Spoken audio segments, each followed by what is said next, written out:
У 30-тім числі новинах «Руське слово» на боках рубрики «Тижньовник» напис о літній школі руського язика у Попраду у Словацькій і як можу младі заробити през літо.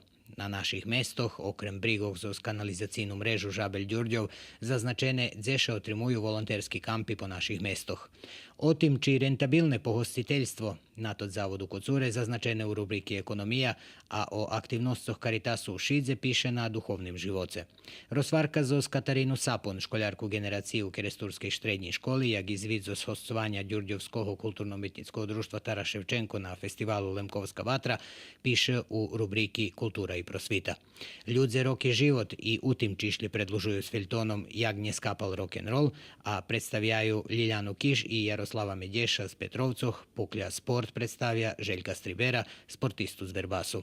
U tim čišlje vychod za dva dodatki, literaturne slovo, a perširaz i dodatok za ceci Ruske slovečko.